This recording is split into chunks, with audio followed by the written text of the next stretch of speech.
Iran और Israel के बीच में युद्ध का अंत होता दिखाई नहीं दे रहा। इजराइल ने सीज फायर उल्लंघन का दावा किया है और इजराइल के मीडिया का दावा है कि ईरान ने सीज फायर का उल्लंघन किया है। उत्तर और दक्षिणी इजराइल में हमले के अलर्ट सुने गए हैं और ताज़ा हमले में इजराइल के नेवाटिम बेस को निशाना बनाया गया है। तेल अवीव, हाइफा, गैलिली में लगातार धमाके सुनाई दे रहे हैं। तो ये तस्वीरें भी आपको दिखा रहे हैं। देखिए किस तरह से ईरान ने सीज फायर का उल्लंघन किया है और ये इजराइल की तरफ से आरोप लगाए जा रहे हैं और इजराइल में हमले के अलर्ट भी सुनाई दे रहे हैं।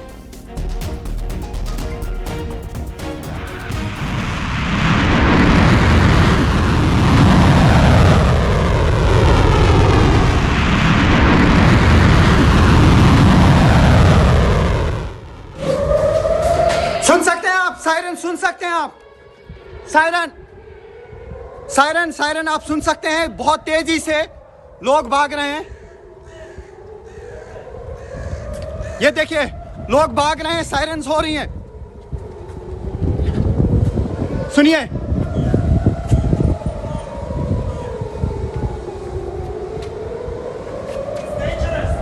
इट्स वेरी डेंजरस नाउ, कह रहे हैं बहुत खतरनाक है। और आप सुन सकते हैं, देखिए लोग भाग रहे हैं और देख सकते हैं आप शेल्टर में रहे हैं।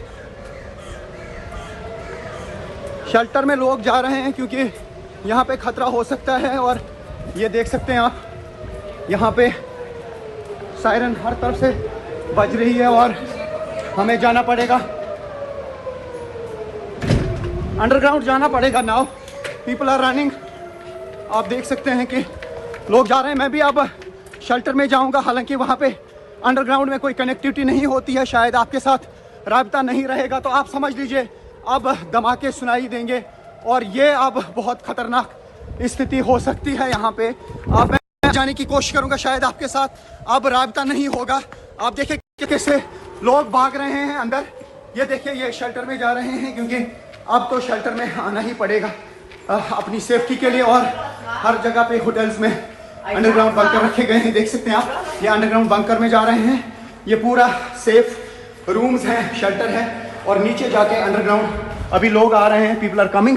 तो अभी ये जा रहे हैं और ज़ोरदार तरीके से सायरन्स बज रही हैं और अभी भी लोग आ रहे हैं। इन्होंने सब जगह पे फैसिलिटी रखी है, देख सकते हैं आप। लोग आ रहे हैं लगातार। अब चूँकि बहुत ज़बरदस्त, ये देखिए नंगे पाँव चल रहे हैं क्योंकि जो ही सायरन हो गई तो इन्होंने फौरन यहाँ पे रुख किया है उन जगहों का जहाँ पे ये देख सकते हैं आप, ये लोग आ रहे हैं। इस वक्त लोग आ रहे हैं।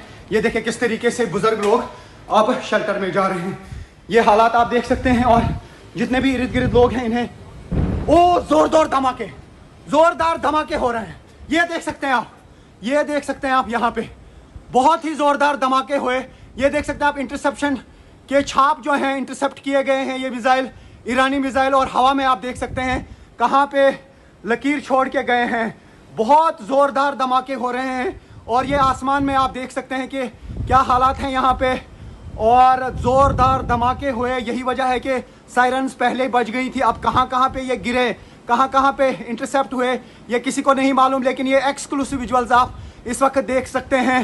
न्यूज़ 18 इंडिया पे दिखाने की कोशिश करूंगा। वो आसमान देखिए, मैं यहाँ पे हूँ, हालांकि रिस्क जरूर है, लेकिन दुनिया भर के दर्शकों को मैं दिखाने की कोशिश करूंगा क्या रहते हैं हाल। और आपको इर्द गिर्द मेरे बगैर कोई दिखेगा, लेकिन जांबाजी चाहिए इसके लिए। लेकिन थोड़ा सा रिस्क तो लेना पड़ेगा ताकि दुनिया को हम दिखा सकें कि क्या रहते हैं हालात। और बाकी सारे लोग जो हैं यहाँ, मेरे सिवा मुझे नहीं लगता कोई बाहर होगा, लेकिन बाकी सारे जितने भी लोग हैं वो शेल्टर हाउसेस में हैं, वो अंडरग्राउंड चले गए हैं। और धमाके ज़ोरदार हुए और मुझे आसमान में दिख रहा है कि इंटरसेप्ट हो गए हैं काफ़ी सारे मिसाइल्स और धमाकों की आवाज़ मुझे यहाँ से सुनाई दे रही है। तो कल पूरा क्यास है, कन्फ्यूजन है और ऐसा नहीं लगता है कि अभी कोई सीज फायर का अभी टाइम है। ऐसा लगता है कि हर तरफ से बड़े पैमाने पे युद्ध शुरू हुआ है और ये सिलसिला कब तक जारी रहेगा अभी नहीं मालूम। फिर से मैं धमाकों की आवाज़ यहाँ से सुन पा रहा हूँ, उसका मतलब है कि या तो इंटरसेप्ट हो रहे हैं या मिसाइल्स, या फिर कहीं पे गिर के धमाके हुए। जोरदार 2 धमाके हैं, उसके बगैर भी हवा में मुझे ये देख सकते हैं आप, अभी भी ये लकीरें हैं यहाँ पे देखने को मिल रही है। ये देख सकते हैं आप, ये जो आप छाप देख रहे हैं ये इंटरसेप्शन का है। फिर काफ़ी देर तक इस तरीके की लकीरें जो हैं वो आसमान में रहती हैं और ये आप लगातार अंदाज़ा लगा सकते हैं। और अभी थोड़ी देर बाद जो है एक अनाउंसमेंट हो जाएगी कि अब ख़तरा नहीं है अगर सारे मिसाइल्स जो हैं वो इंटरसेप्ट किए गए हैं या लॉन्च किए गए हैं। लेकिन ये जो छाप आप देख रहे हैं इसी तरीके की लकीरें फिर आसमान में यहाँ पे दिखाई दे रही हैं। तो फिलहाल यहाँ पे इर्द गिर्द काफ़ी टेंस है।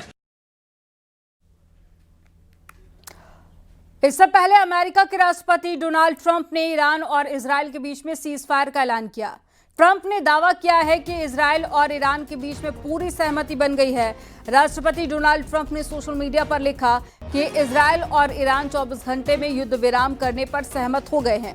अमेरिकी राष्ट्रपति ने सोशल मीडिया पर कहा है कि युद्ध विराम से युद्ध का आधिकारिक अंत होगा।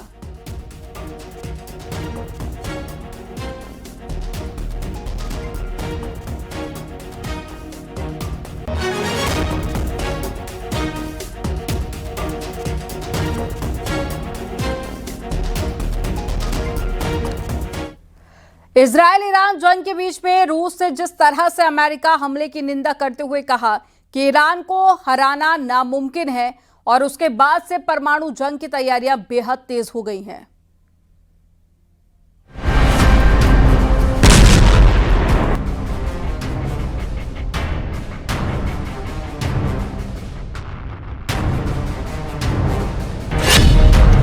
ईरान को मिलेंगे परमाणु बम, रूस का बहुत बड़ा ऐलान। क्या इजराइल और ईरान जंग अब परमाणु जंग की तरफ बढ़ रही है?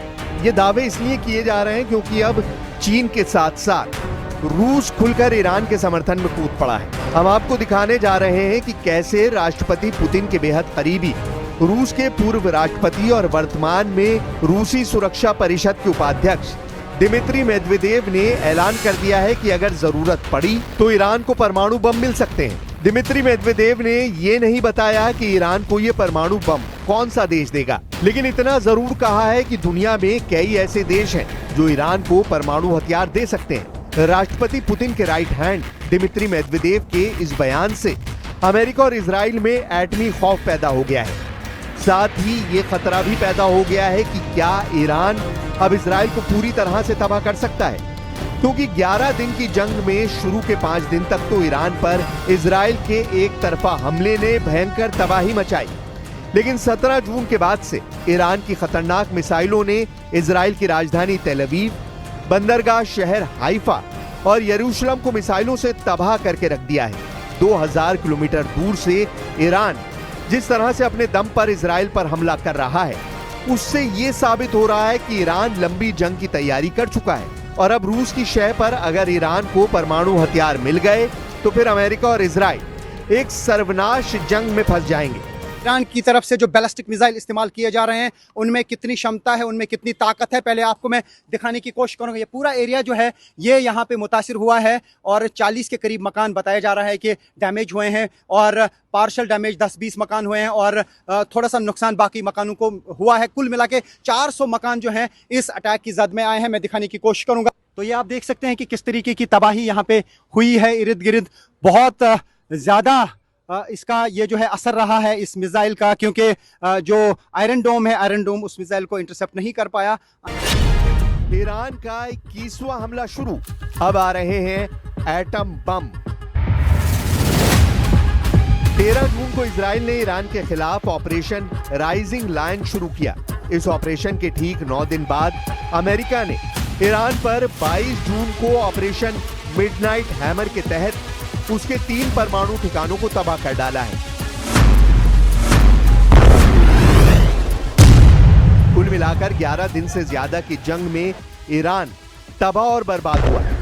लेकिन इस बीच ईरान ने जिस तरह से इजराइल पर 600 के करीब बैलिस्टिक मिसाइलों से हमला किया है, उसने पूरे इजराइल में कोहराम मचा दिया है। यहां तक कि ईरान ने 1000 से ज्यादा ड्रोन से भी इजराइल में भारी गदर मचाया है। लेकिन कुल मिलाकर इजराइल और अमेरिका दोनों के हमलों से ईरान को कहीं ज्यादा नुकसान हो चुका है। 20 से ज्यादा टॉप जनरल और कमांडर ईरान के मारे जा चुके हैं। 9 से ज्यादा ईरान के परमाणु वैज्ञानिकों और विशेषज्ञों को इजरायली सेना 13 से 14 जून के बीच मार चुकी है। ऐसे हालात में ईरान अब आत्मघाती मोड में आ चुका है और इसमें उसका साथ दे रहे हैं रूस और चीन। इस वक्त ईरान ने इजराइल पर 21वां बड़ा मिसाइल हमला शुरू किया है, जिसकी शुरुआत 15 बैलिस्टिक मिसाइलों से की गई है। हम आपको इन हमलों की पूरी डिटेल बताएंगे, लेकिन उससे पहले ये जान लीजिए कि रूस और ईरान के बीच इजराइल और अमेरिका से मुकाबला करने के लिए क्या प्लानिंग बन रही है। ईरान के विदेश मंत्री अब्बास अराक्ची ने मॉस्को में पुतिन से मुलाकात की है। दावा किया जा रहा है कि ईरान के विदेश मंत्री और पुतिन की इस मुलाकात के बाद जंग में कई कड़े कदम देखने को मिल सकते हैं। रॉयटर्स के दावों के मुताबिक ईरान के सर्वोच्च नेता अयातुल्लाह अली खामनेई ने रूसी राष्ट्रपति व्लादिमीर पुतिन को पत्र लिखकर अधिक सहायता की मांग की है। इधर रूस की तरफ से इजराइल और अमेरिका को चेतावनी दी गई है कि किसी भी कीमत पर ईरान के सुप्रीम लीडर अली खामनेई की हत्या नहीं होनी चाहिए। रूस ने टूक कहा है कि ईरान के परमाणु प्रोग्राम को दुनिया की कोई भी ताकत कभी नहीं रोक पाएगी। Современная международная ситуация динамично меняется. Мы видим, как резко обострилась обстановка на Ближнем Востоке. В конфликт втягиваются и внерегиональные державы. Все это подводит мир к очень опасной черте.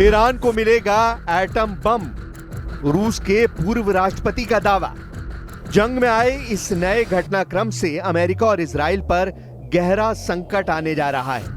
अब आप ये जान लीजिए कि रूस ने ईरान को एटम बम देने को लेकर ऐसा क्या बयान दे दिया है जिससे दुनिया के होश उड़ा दिए हैं। रूस के पूर्व राष्ट्रपति दिमित्री मेदवेदेव ने सोशल मीडिया पर दावा किया है कि ईरान के परमाणु ठिकानों पर अमेरिकी हमलों के बाद कई देश अब ईरान को परमाणु हथियार देने के लिए तैयार हैं। यानी दिमित्री मेदवेदेव के मुताबिक दुनिया में कई परमाणु संपन्न ऐसे देश हैं जो ईरान को जंग के लिए गुपचुप तरीके से परमाणु हथियार दे सकते हैं। एक्स पर एक पोस्ट में मेदवेदेव ने सुझाव दिया कि इस्फहान, नतांज और फोर्दो में 3 साइटों पर संयुक्त राज्य अमेरिका के हमलों का उल्टा असर हुआ है और अमेरिकी राष्ट्रपति डोनाल्ड ट्रंप ने जो हासिल करने का लक्ष्य रखा था उसके विपरीत परिणाम सामने आए हैं। मेदवेदेव के मुताबिक परमाणु सामग्री का संवर्धन और अब हम इसे स्पष्ट रूप से कह सकते हैं परमाणु हथियारों का भविष्य का उत्पादन जारी रहेगा। दिमित्री मेदवेदेव ने जिस तरह से ईरान को परमाणु बम देने को लेकर बयान दिया है उसने अमेरिका और इजराइल को हिलाकर रख दिया है।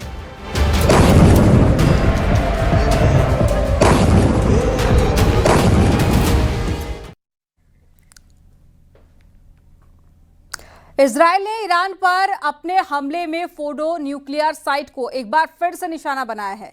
ईरान की मीडिया ने बताया कि यह हमला ठीक उसी जगह पर किया गया जहां पर 22 जून की सुबह अमेरिका ने बस्टर बम गिराए थे।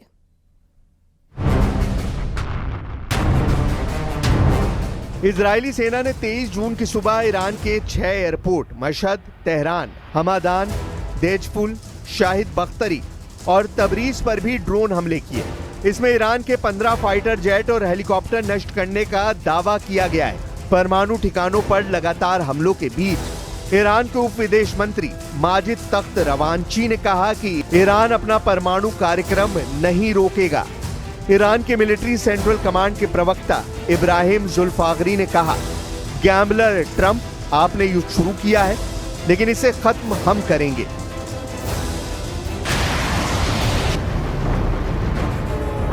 हम आपको बता दें, अमेरिका ने 22 जून को भारतीय समय अनुसार सुबह 4:10 पर ईरान के 3 परमाणु ठिकानों पर 14 B-2 बॉम्बर से हमला किया था। ये ठिकाने ईरान के फोर्दो, नतांज और इस्फहान में थे। इस हमले को ऑपरेशन मिडनाइट हैमर नाम दिया गया।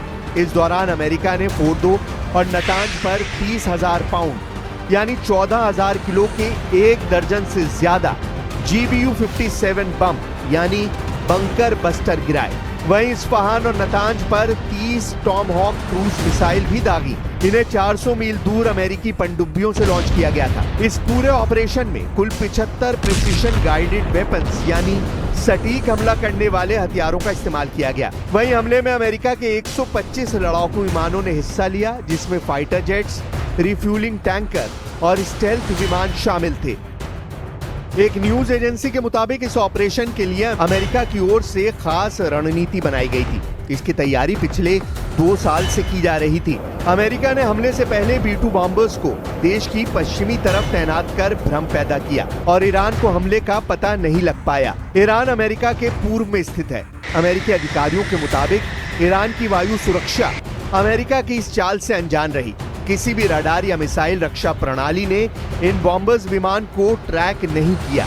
अमेरिकी सेना के ऑपरेशन मिडनाइट हैमर के तहत 37 घंटे उड़कर B-2 bomber bunker buster bomb को लेकर हमले वाली जगह पर पहुंचे थे। हमला करने से पहले B-2 बॉम्बर विमानों ने अमेरिका के मिसौरी व्हाइटमैन एयरफोर्स बेस से भारतीय समय अनुसार 20 जून को दोपहर करीब 3:30 पर टेक ऑफ किया था। इस विमान ने लगभग 37 घंटे तक बिना रुके उड़ान भरी और बीच हवा में कई बार फ्यूल भरा था। B-2 बॉम्बर ने फोर्डो और नतांज साइट पर 30,000 पाउंड यानी करीब 14,000 किलो के 1 दर्जन से ज्यादा GBU-57 बम गिराए। ये पहली बार था जब अमेरिका ने GBU-57 बंकर बस्टर का इस्तेमाल किया। अमेरिका बेशक अपने हमलों को शानदार कहे, लेकिन रूस के पूर्व राष्ट्रपति दिमित्री मेदवेदेव का दावा है कि ईरान के परमाणु ठिकानों पर अमेरिकी हमले नाकाम रहे हैं। ईरान के भूमिगत परमाणु अड्डों को कोई नुकसान नहीं पहुंचा है। अब ऐसे हालात में अगर रूस की शह पर ईरान को किसी देश ने अपने परमाणु हथियार दे दिए तो यकीन मानिए पूरा पश्चिमी एशिया तीसरे विश्व युद्ध का केंद्र बन जाएगा।